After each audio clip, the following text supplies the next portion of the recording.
नमस्कार, मैं हूं शम्स ताहिर खान और आप देख रहे हैं वारदात। ये शिकायत काफी जोरों शोर से सामने आ रही थी कि लोग कोविड टेस्ट करवाने जा रहे थे। कोरोना के उनके पास सारे सिम्टम थे, लेकिन रिपोर्ट निगेटिव आ रही थी। अब इस सवाल का जवाब मिल गया। दरअसल कोरोना ने अपना रूप बदल लिया है। इस बार जो कोरोना आया, ये कोविड-19 नहीं बल्कि कोविड-21 है। और यही वजह है कि कोविड के टेस्ट में इस नए कोरोना को पकड़ पाना बेहद मुश्किल हो रहा है।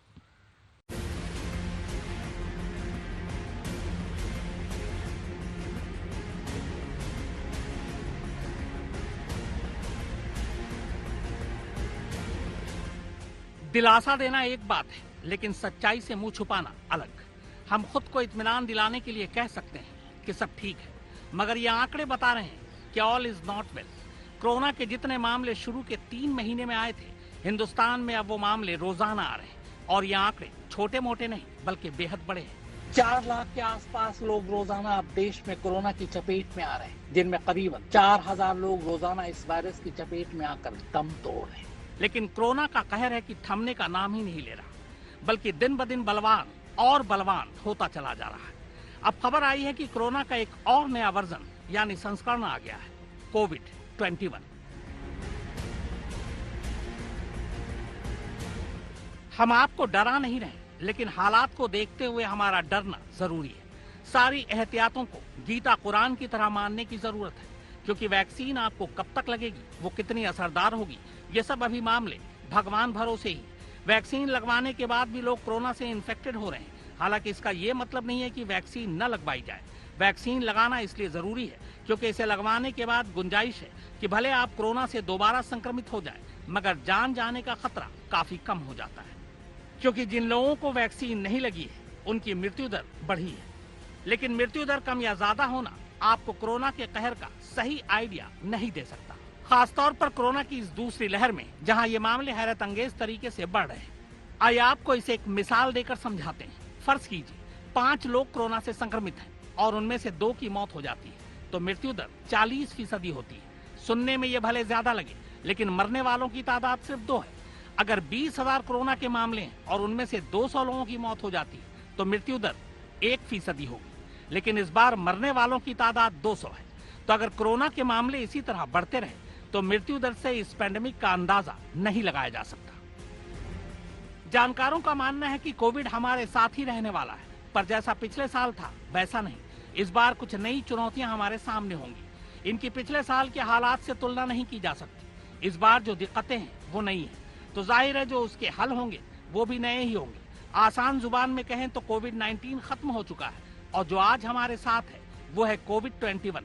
पर ये कोविड-21 है क्या और कैसे ये उस कोविड से अलग है जिसे हम बचते बचाते पीछे छोड़कर आए? तो आइए इसे भी समझते हैं। कोविड-21 कोई नई बीमारी नहीं है, बल्कि एक नया म्यूटेंट है, सार्स कोविड-19 का, जो 2021 में लोगों को बीमार बल्कि बहुत बीमार कर रहा है। जिस तरह से हमारी इम्यूनिटी हमारी बॉडी के इन्फेक्शन में आने के बाद उसके लिए एंटीबॉडीज बना लेती है, स्मार्ट और एडवांस हो जाती है, अपने अंदर बदलाव कर लेती है, वैसे ही बीमारियां भी स्थायी नहीं होती। वायरस भी वक्त के साथ साथ बदलते रहते हैं। पिछले साल हमने जैसे खुद को इसके लिए तैयार किया था, लाइफ स्टाइल को चेंज किया था, मेडिकल और हेल्थ केयर सिस्टम में बदलाव हुए, उसी तरह कोविड-21 वेरिएंट प्रोटेक्ट है इन सभी बदलावों का। और ये कोविड-21 कोविड-19 से बहुत ज्यादा स्मार्ट है। हो सकता है कि आने वाले वक्त में यह वायरस अपने आप को और बदले, और यही वजह है कि कोरोना की दूसरी लहर कई हद तक ज्यादा खतरनाक और जानलेवा है अपनी पहली लहर से। क्योंकि पहली लहर में इसके वेरिएंट कम थे और इनका स्वभाव भी काफी हद तक एक जैसा था, जिन्हें ट्रैक करना और पहचानना आसान था। लेकिन इस दूसरी लहर में कई सारे वेरिएंट हैं, वो ज्यादा स्मार्ट भी हैं, तेजी से संक्रमण फैलाने वाले भी हैं और हमारे देश के अलग अलग हिस्सों में फैल भी रहे। आइए कोरोना के इन्हीं वेरिएंट्स का कच्चा चिट्ठा खोलते हैं, तब शायद आप समझ पाए कि क्यों इनका एक साथ ट्रेस करना, ट्रीट करना और इनसे बचना इतना मुश्किल हो रहा है।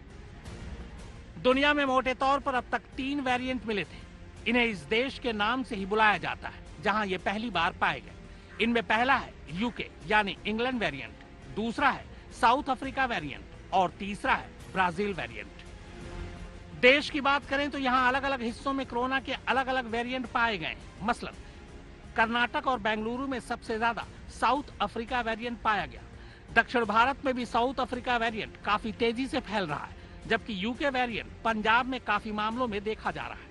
महाराष्ट्र में कोरोना विस्फोट के लिए यूके वेरिएंट जिम्मेदार माना जा रहा है। यूके वेरिएंट ने महाराष्ट्र में खुद को म्यूटेट भी कर लिया है। अब इसके भी 2 वेरिएंट्स हैं। इसका मतलब यह है कि पहले वाले वेरिएंट से बनाई गई एंटीबॉडीज यानी प्रतिरोधक क्षमता से ये बच सकता है और किसी इंसान को दोबारा संक्रमित कर सकता है, जो इसे और ज्यादा खतरनाक बना रहा है। इस डबल म्यूटेंट वेरिएंट को इंडियन वेरिएंट के नाम से जाना जा रहा है। कई देशों ने तो भारत यात्रा पर सिर्फ इसलिए बैन लगा दिया है क्योंकि उन्हें इस इंडियन वेरिएंट से डर है। अगर इस वेरिएंट को आप ध्यान से समझेंगे तो कोरोना के मामलों का जो अचानक विस्फोट हुआ है उसको भी समझ जाएंगे। भारत में पाए जा रहे कोरोना वायरस के इस नए वेरिएंट में एक बदलाव वैसा ही है जैसा ब्राजील और साउथ अफ्रीकी वेरिएंट में देखने को मिला था। इस बदलाव की वजह से न सिर्फ वो टेस्टिंग किट के जरिए पकड़ में नहीं आ रहा, बल्कि टीका या पिछले इन्फेक्शन से पैदा हुई एंटीबॉडीज का मुकाबला करने में भी ये सक्षम हो जाता है।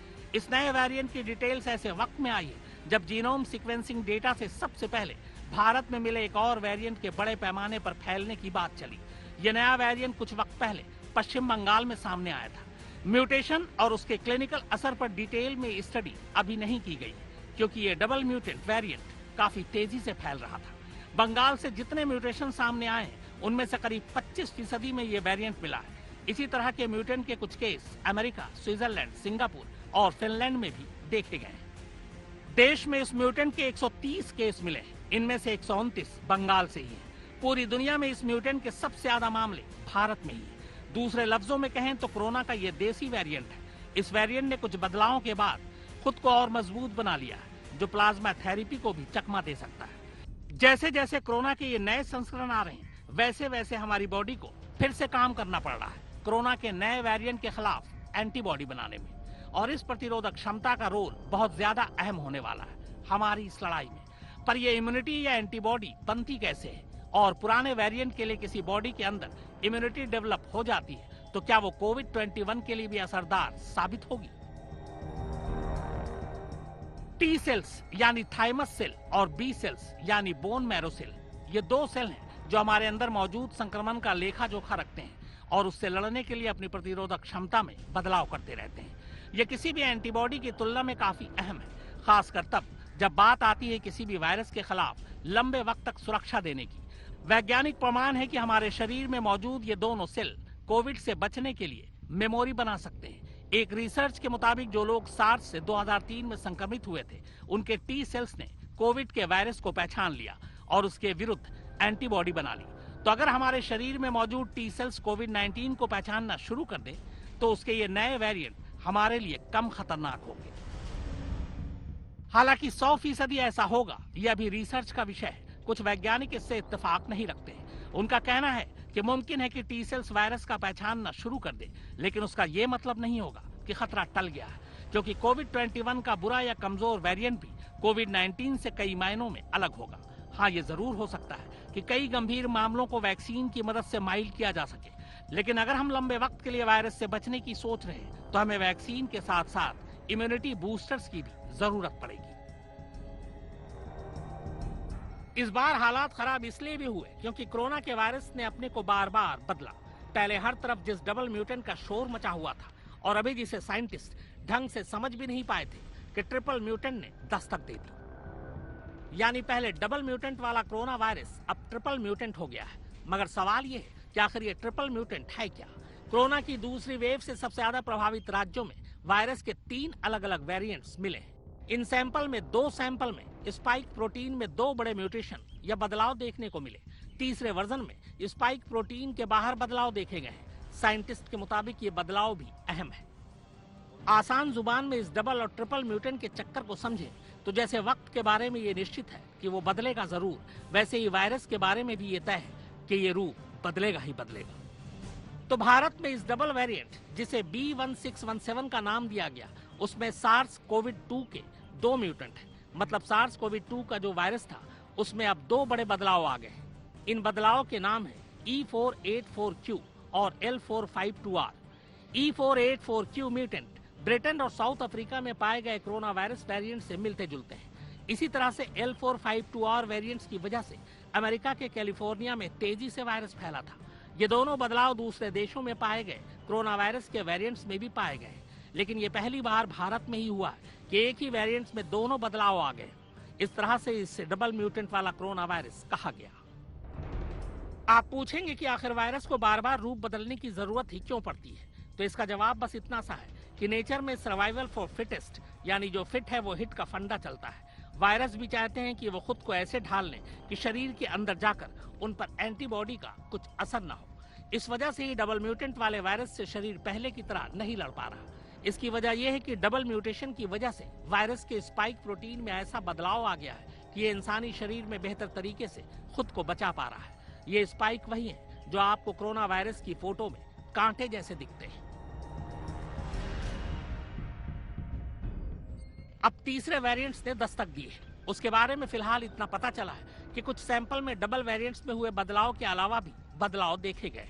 मतलब ये कि E484Q और L452R के अलावा कुछ और भी देखने को मिले। चूंकि अभी इसके बहुत कम सैंपल मिले हैं, ऐसे में इसके बारे में पूरी जानकारी नहीं मिल पाई है। शुरुआती जानकारी के मुताबिक इससे कोरोना का वायरस और तेजी से फैल सकता है। जितनी जल्दी ज्यादा से ज्यादा सैंपल की जांच होगी, उतनी जल्दी ही ट्रिपल म्यूटेंट की जानकारी मिलेगी और उतनी जल्दी ही उससे लड़ने की रणनीति बनाई जा सकेगी। कैमरामैन विनोद शिकारपुरी, फारूक माभैदर और सुप्रतीम बनर्जी के साथ शम्स ताहिर खान, आज तक। कोविड-19 और कोविड-21 कई मायनों में अलग है। कोविड-19 में तमाम सिम्टम सामने थे, लेकिन कोविड-21 में सिम्टम तक बदल गए। यानी कुल मिलाकर कोविड-21 न सिर्फ अपनी शक्ल बदल रहा है, बल्कि अपनी चाल भी बदल चुका है। कई ऐसे मामले सामने आए हैं जब कोविड-21 की जांच पूरी तरह से नाकाम रही है। इस बात को समझना कोई रॉकेट साइंस नहीं है कि अगर इसी रफ्तार से कोरोना के नए म्यूटेड वेरिएंट आते रहे तो वैक्सीन भी कोई परमानेंट हल नहीं होगी। क्योंकि हो सकता है कि हमें 1-2 साल के लिए खतरे से बचा ले, लेकिन उसके बाद क्या? इसीलिए हमें जरूरत होगी एक यूनिवर्सल वैक्सीन की, जो सार्स के सभी वेरिएंट और भविष्य में आने वाले वायरस के खिलाफ भी काम करे। हालांकि ये अभी सिर्फ एक ख्याली पुलाव है। हालांकि नैनो पार्टिकल इम्यूनाइजेशन टेक्नोलॉजी के तहत उसके ऊपर काम जरूर चल रहा है। इसीलिए कोरोना वायरस की दवाओं और वैक्सीन में आने वाले दिनों में अभी कई बदलाव होने बाकी है। यकीनन आपने इन दिनों सुना होगा कि किसी में कोरोना सिम्टम्स हैं, लेकिन उनकी रिपोर्ट नेगेटिव आ रही है। ऐसे बहुत से मामलों की वजह यह है कि पुरानी टेस्टिंग किट इस नए वेरिएंट को डिटेक्ट कर ही नहीं पा रही। जाहिर है इसके नतीजे बहुत घातक हो सकते हैं, क्योंकि आज देश के सभी अस्पतालों में वेंटिलेटर या बेड तभी दिए जा रहे हैं जब आपकी रिपोर्ट पॉजिटिव हो। इसलिए इस मुश्किल का हल हमारे स्वास्थ्य विभाग और सरकार को जल्द से जल्द निकालना होगा, वरना ये तबाही और भी बड़ी हो सकती है। कैमरामैन विनोद शिकारपुरी, फारूक माभैदर और सुप्रतीम बनर्जी के साथ शम्स ताहिर खान, आज तक।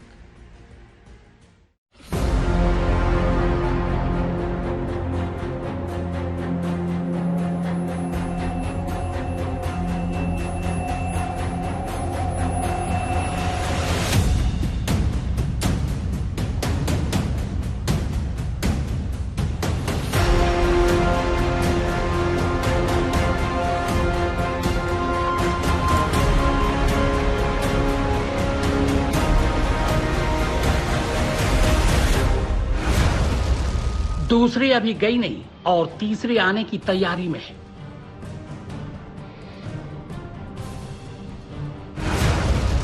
कोरोना की हर लहर इंसान पर टूट रही है बनकर कहर।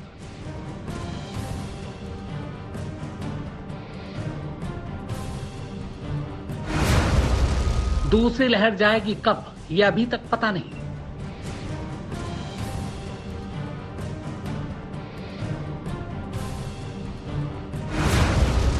लेकिन कोरोना की तीसरी लहर आएगी, ये पक्का है।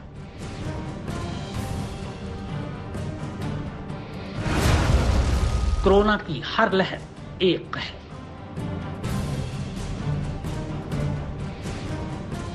देश संकट में है। कोरोना की खूनी लहर अभी भी जारी है और ये कोरोना की अभी सिर्फ दूसरी लहर है।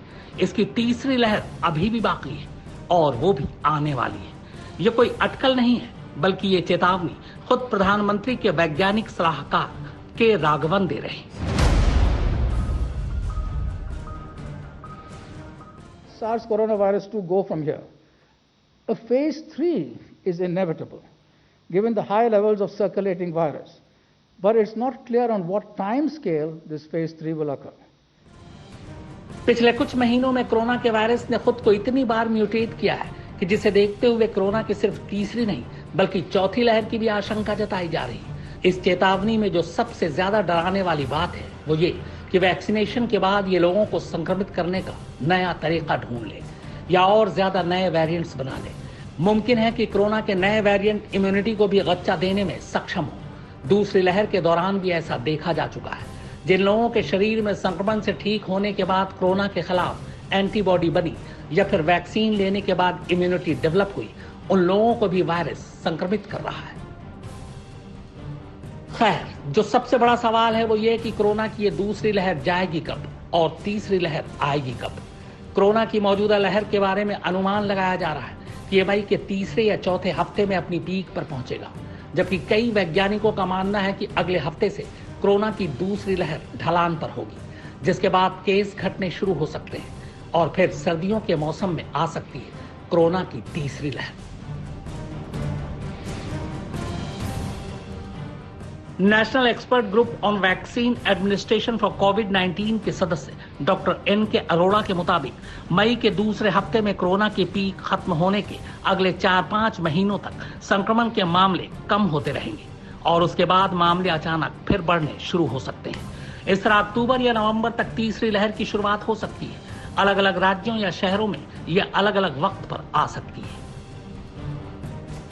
कोरोना की पहली लहर की पीक सितंबर में आई थी और उसके बाद 4 महीने तक मामले घटते चले गए थे, लेकिन फरवरी में दूसरी लहर शुरू हो गई और अब तीसरी लहर के मामले अक्टूबर नवंबर में शुरू होने का अंदेशा है। कोरोना की ये तीसरी लहर मोटे तौर पर 3 फैक्टर पर निर्भर करती है।